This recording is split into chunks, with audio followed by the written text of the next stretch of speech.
हमारी ज़िंदगी का जो सबसे पहला घर होता है ना, वो कोई ईंट पत्थर आजकल के लवाजमात से नहीं बना होता। वो होता है हमारी माँ, वो होता है हमारी माँ का वजूद। आज इस अफरा तफरी के दौर में हम उनकी केयर करना छोड़ जाते हैं, हम उनके पास बैठना छोड़ जाते हैं। फिर जब मर जाते हैं फिर हम बड़े बड़े ढोल धमक्के से उनके ख़त्म करते हैं, फिर हम बड़े ढोल धमक्के से उनका नाम रोशन करने के चक्कर में चलते हैं। लेकिन एक्चुअल हम वहाँ पे अपनी नाक बचा रहे होते हैं कि दुनिया वाले ये ना कहें कि यार ये तो बड़ा खाता पीता था, इसने अपनी माँ का ख़त्म नहीं करवाया। ये तो बड़ा खाता पीता था, इसने अपनी माँ के नाम का कोई चीज़ नहीं लगवाई। ये तो बड़ा खाता पीता था, इसने अपनी माँ के नाम का कोई सदका खैरात नहीं किया। एक्चुअल हम जो अखलास से करना चाह रहे होते हैं वो नहीं कर रहे होते, हम दुनिया को दखलाने के लिए, अपना नाक बचाने के लिए कर रहे होते हैं। तो तब फ़ायदा कोई नहीं है। आज मैं आपको एक बात बताता हूँ छोटी सी, क्योंकि सफ़रा तफरीक के दौर में हम इस चीज़ को भूल गए हैं कि हमने उनकी कदर करनी है, हमने उनको तकरीम देनी है, हमने उनकी इज़्ज़त करनी है। एक्चुअल आप देखें ना, आज आप जो है ना, आपको आप बनाने में उस माँ का बड़ा किरदार है। तो दुनिया के अंदर आप घूम लें फिर लें, तकरीबन कमो बेश 8.5 अरब दुनिया है, और अगर तकसीम करें हम मेल फीमेल की तो तकरीबन 4-4.5 अरब के ऊपर दुनिया होगी। और अगर हम वजूद देखें जी, इस वक्त जो माएँ हैं या यंग जनरेशन है लड़कियों की, तो तकरीबन 2 अरब के करीब होगी, आगे पीछे होगी ना। तो आप अंदाज़ा कर लें कि आप पूरी दुनिया घूमें। अगर आज माँ मर गई ना तो पूरी दुनिया घूमना, माँ का पोस्टर लेकर घूमना, आपको हर जगह 2 हाथ नजर आएंगे, 2 कान नजर आएंगे सेम उन्हीं की तरह के, 2 आंखें नजर आएंगी आपको, 2 पांव नजर आएंगे आपको, मुंह एक ही नजर आएगा सब जगह पे आपको, वो 5-6 फुट का कद भी आपको एक ही नजर आएगा आपको।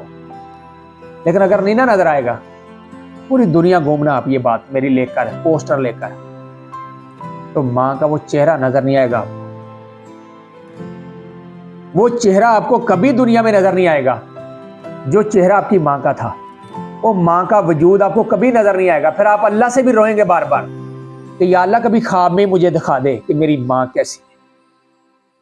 फिर आपको वो वजूद नजर नहीं आने वाला, फिर आपको वो चेहरा नजर नहीं आने वाला, फिर आप तरसेंगे, फिर आप जो मर्जी कर लें वो आपके पास वापस नहीं आने वाले। तो सोच लें, आज वक्त है आपके पास। कल अगर ये कल हो गई ना, फिर आपके पास मौका नहीं होगा। फिर आप जो मर्जी कर लें, आप उनकी कब्रों पे जाकर सोने की बना दें, लेकिन वो माँ का चेहरा नजर नहीं आने वाला। वो बाप की वो जुरियों बड़ा मोहब्बत वाला चेहरा जो है ना, वो नजर नहीं आने वाला।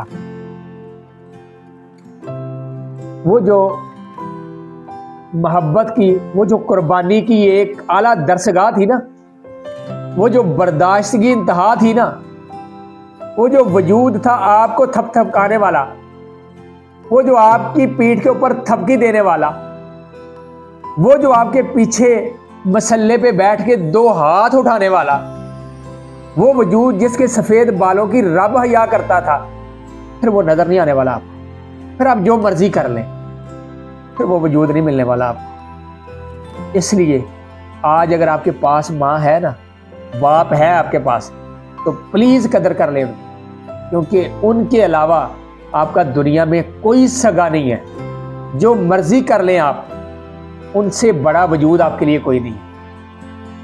तो खुदारा आज वो करे जो कल आप एक्सपेक्ट करते हैं, क्योंकि जो आज आप बीज बोएंगे ना, कल वही काटेंगे।